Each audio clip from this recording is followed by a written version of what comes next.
So integrating self-care and aftercare. I think it's important.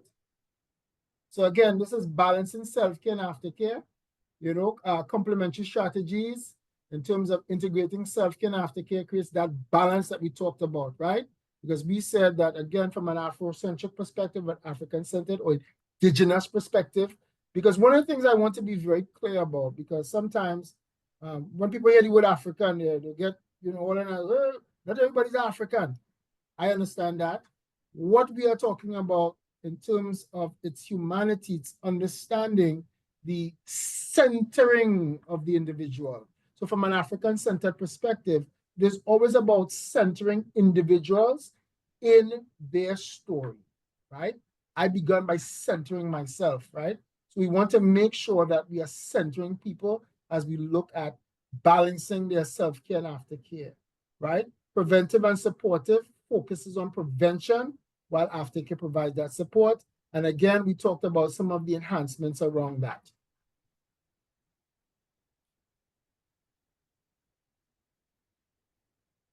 So we also want to help men to build healthy habits. And we want to begin from the primary to the tertiary, right? And beyond. So understanding, talking about self-care, talking about aftercare, helping people to understand what we mean by that, right? Not just throwing out these big terms because we are educated, but as social workers, we understand meeting people where they are, right? Making sure that we are using age-appropriate language, right? And that our language is user-friendly, right? In terms of what we are doing and how we approach individuals in the community, right? In terms of community and social support, integrating self-care and aftercare involves community and social support, creating a network of resources and relationships that contribute to the sustained well-being. And we talked about that as being both the formal and informal networks. And I know my last visit to Jamaica in 2015, I had an opportunity to visit some of the work that was being done in August Town. And I was impressed with that. And, that was impressive to get an understanding and seeing the work that was being done in Jamaica. I was thoroughly impressed with that.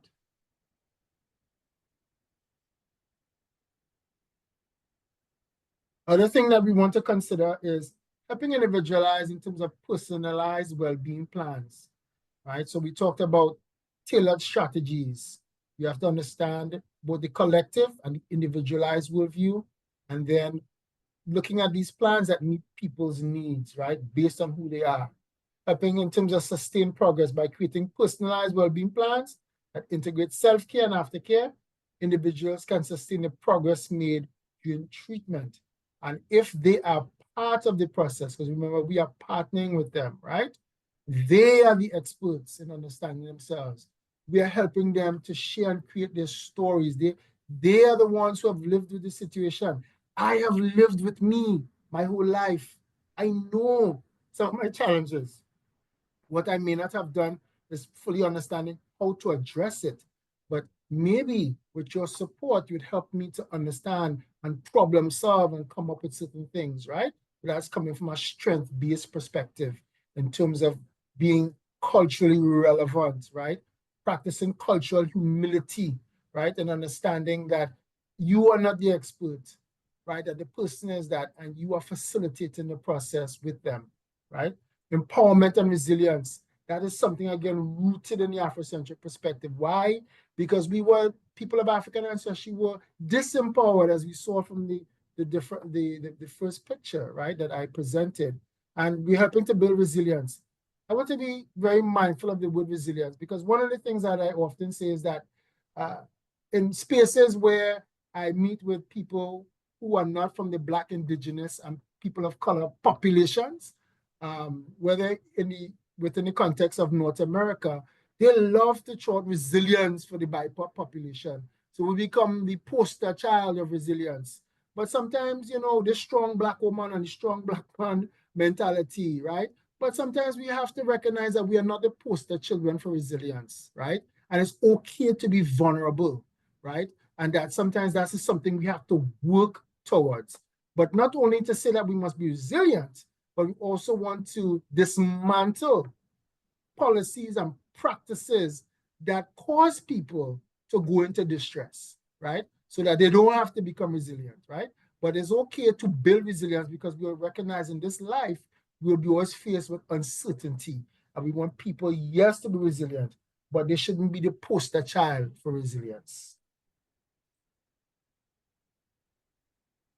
And I recommend, this is a book that I use. I gave it to my son recently as a gift, and I wrote in it, and I told him how much I loved him, and that from he was born, his name is David.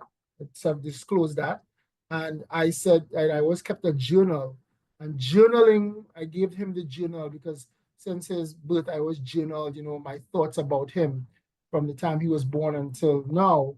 And I said, David, you have come to the point in your life as a man where you will face certain challenges, and self-care is important. And a part of that is recognizing all the things that we just discussed, right? So even though David was born in Atlanta, Georgia, and living in the suburbs and all of that, he still has to deal with some of the intergenerational epigenetic DNA strands that exist within him that I inherited from my father, that my father inherited from his father, and vice versa, right? So we have to acknowledge that. And those are some of the things that, as we talked about, Dr. Beckles was talking about, that we have to begin by acknowledging that, right? And then helping us to move forward in a positive manner. Not acting like it's in the past, it's done. That's dissonance, right? So we have to deal. You don't just get over 500-600 years of oppression with 40 or 50 years of so-called independence. It doesn't happen like that, right? So this is self-care is crucial. And I recommend this book as a good starting point to work with men in general. Whether black, pink, polka dot, it doesn't matter. In my opinion, this brings here some great exercises, but more specifically to black men, as we said, because black men within the Caribbean and in North America and so forth had a unique experience that we must acknowledge and address. So we already covered this in terms of physical health and some of the issues associated with that. That has been highlighted very well by Dr. Beckles, and that we know that we are struggling with in our region, high incidences of diabetes and so forth that is in the Caribbean that we can no longer deny. It's there, and we need to understand its history. We talked about self-esteem, and engaging in self-care activities help to boost self-esteem. And we talked about healthy relationships, and that one of the things that we want to work on with men is helping them to develop much more healthy relationships so they don't lash out in the community, they don't lash out at home when things don't go right, they don't engage in violent behavior and so forth, that they're able to say, you know what, let me step away from this, or have a conversation with that person without having to feel they have to get violent in order to express themselves. And we also have learned it in school. When I think back at my experiences going to school, I get a lot of licks. I tell you some go-over whip I get some from them teachers wasn't easy, right? And the mindset was, well, it didn't do anything. Okay, that might be true on some levels, but it also reinforced the notion that when we want to deal with something that we don't like, if our children frustrate us or we face with a frustrating situation, that the best way to do that is I have to lash out on you in order to get your attention instead of finding different ways to resolve that issue. So we really want to help men to understand that there are different ways to form much more healthy relationships. Dr. Wright, yes. Sorry to cut this lovely presentation, but you have 2 more minutes to go. Yes. Awesome. Thank you. So thank you. As I had said, I think we were to the end. So